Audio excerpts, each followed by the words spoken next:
வரவேற்கிறேன், அன்போடு கூட வாழ்த்துகிறேன், வரவேற்கிறேன். கர்த்தரின் கையெழுத்து அப்படின்னு அந்த தலைப்பை வச்சுக்கிடுங்க. என்னது? God's writing hands. கர்த்தரின் கையெழுத்து இதுதானே. கர்த்தர் ஒருத்தரை பற்றி எழுதினாருன்னு வச்சுக்கிடுங்க, அது எழுதுனதுதான். அதுதான் நீங்கள் வந்து இந்த தானியேல் புஸ்தகத்தில் நீங்கள் வந்து பார்க்குறது. தானியேல் தீர்க்கதரிசன புஸ்தகம் 5ஆம் அதிகாரம் ஒரு அருமையான பகுதி. அதுக்கு முன்னாடி தானியேலை பற்றி நான் உங்களுக்கு ஒரு எக்ஸ்பிளனேஷன் சொல்கிறேன் பாருங்கள். தானியேல் வந்து வாழ்ந்த காலங்களில் கிட்டத்தட்ட 4 ராஜாக்களுடைய காலத்தில் அவர் வாழ்ந்திருக்கிறார். நேபுகாத்நேச்சருடைய காலம், பெல்சாத்சாருடைய காலம், தரியு ராஜாவுடைய காலம், கோரஸ் ராஜாவுடைய காலம். கிட்டத்தட்ட 17 வயதில் தானியேல் எருசலேமில் இருந்து விலங்கு போட்டு பிடித்து கொண்டு பாபிலோனுக்கு கடந்து வந்த ஒரு சின்ன பையன்தான் தானியேல். கிட்டத்தட்ட 70-85 வருடங்கள் என்ன பண்ணுறாரு? பாபிலோனில் இருக்கிறாரு. ஓகே, இது நம்ம வந்து ரொம்ப சிந்திக்கக்கூடிய ஒரு பகுதி. கிமு 606 என்ன பண்ணுறாங்க? தானியேல் என்ன பண்ணுறாங்க? ஒரு 3000 பேரை பிடிச்சிட்டு வராங்க. எங்கிருந்து? இஸ்ரவேலிலிருந்து ஒரு 3000 பேர் பிடிச்சி வராங்க. அந்த 3000 பேரில் ஒருத்தர் தான் இந்த தானியேல். அவரை என்ன பண்ணிட்டாங்க? பாபிலோனில் கொண்டு வந்து உட்கார வச்சுட்டாங்க. ஆனால் தானியேலுக்கு விசுவாசம் ஒழிந்து போகவில்லை. தானியேல் தேவனுடைய பிள்ளையாகவே வாழ்ந்தார். அதுதான் ரொம்ப முக்கியம். நிறைய பேர் தானியேலுங்கிற பேரில் நிறைய பேர் சுற்றுறாங்க. ஆனால் தானியேலுடைய டேனியல் அப்படின்னு வச்சுருப்பாங்க. டேனியலுடைய ஒரு சிறு அம்சம் கூட இல்லாமல் இன்றைக்கு நிறைய டேனியல் வாழ்ந்துக்கிட்டே இருக்கிறாங்க. ஆனால் இந்த டேனியல் அப்படி கிடையாது. ஒரு கைதியாக பிடித்து கொண்டு வரப்பட்டும் தன்னுடைய தேசம், சொந்தம், பந்தம் எல்லாம் இழந்தும் டேனியலாகவே இருந்தார். அதுதான் முதல் தரம், ஃபர்ஸ்ட் குவாலிட்டி. சரிதானே? First quality. அந்த ஃபர்ஸ்ட் குவாலிட்டி நாம் இன்னைக்கு தெரிஞ்சுக்க வேண்டாமா? அதான் நமக்கு. அப்போ இந்த தானியேல் வாழ்ந்த காலத்தில் தான் பெல்சாத்சார் வாழ்கிறார்.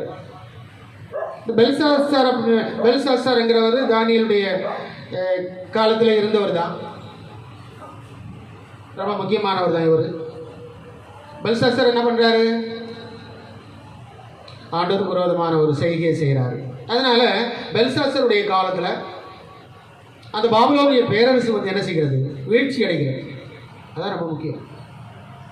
கிமு 540 39 இல்லைன்னா 40, அந்த 530 கிமு 539-40 முன்னாடி இந்த பாபிலோனிய பேரரசு வந்து வீழ்ச்சி அடைகிறது.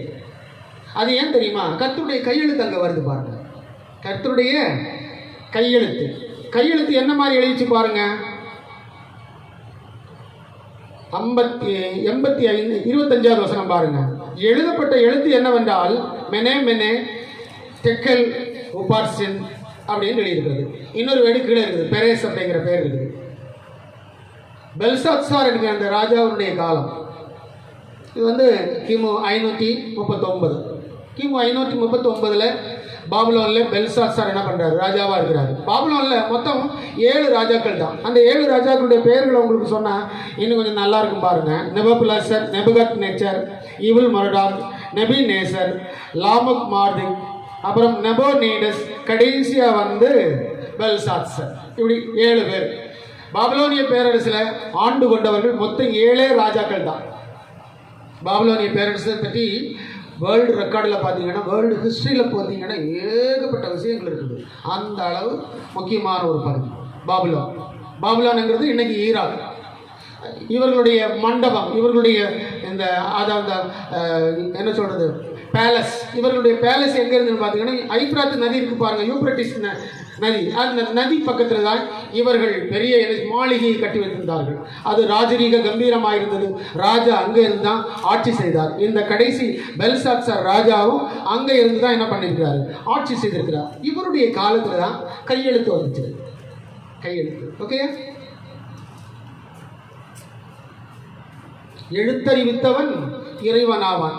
வரலாற்றில் நீங்கள் பார்த்தீங்கன்னா எழுத்துக்களை கண்டுபிடிச்சது ஜலப்பிரளயத்துக்கு முன்னாடியே ஏனோக் என்று சொல்லி சரித்திரம் கூறுகிறது. ஈனோக் நம்ம பைபிளில் வர ஈனோக் தான் எழுத்துக்கள் என்ன பண்ணியிருக்கிறாங்க, வரிசை பிரகாரமாக எழுத ஆரம்பித்தார். எழுத்தினுடைய அந்த வடிவத்தை கொடுத்தவர் ஏனோக்குன்னு தான் சரித்திரத்தில் வருது. ஜலப்பிரளயத்துக்கு அப்புறம் மறுபடியும் அந்த எழுத்து வடிவங்கள் என்ன செய்கிறது, நீண்டு கொண்டே மாறி மாறி மாறி பல லாங்குவேஜ் உருவாவதற்கு ஆண்டவர் என்ன செய்தார், வழிவகை செய்து கொடுத்தார்.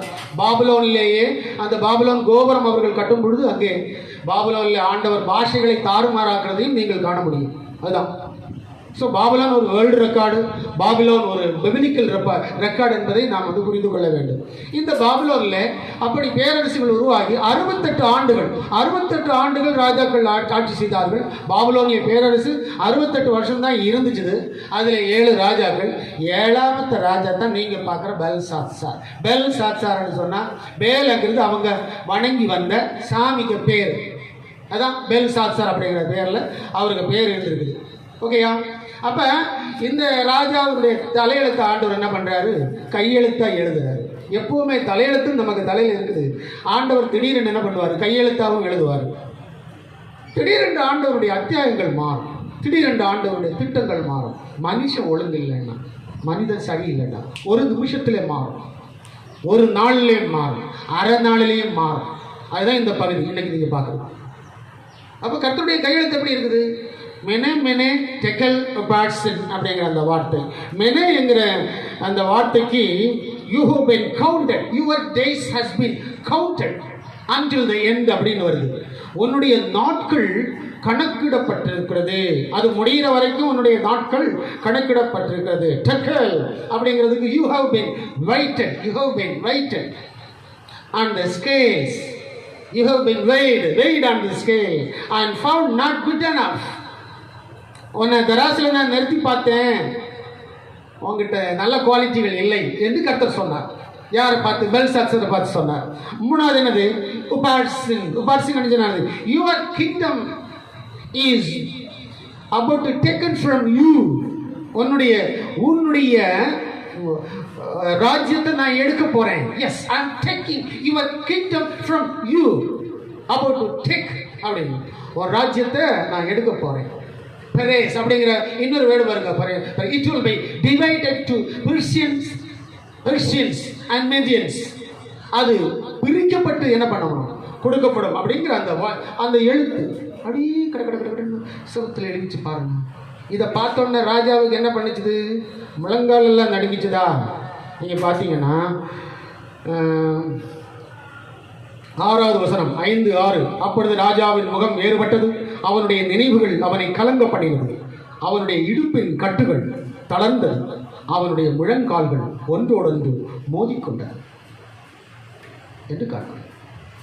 இந்த எழுத்துக்களை பார்த்த உடனே, இந்த கர்த்தருடைய இந்த எழுத்துக்களை பார்த்த உடனே அவன் அப்படியே நடுங்கி பயந்து அப்படியே ஆயிட்டான். சும்மா சாதாரண அந்த எழுத்தான், அந்த சாந்து பூசப்பட்ட அந்த செவர்.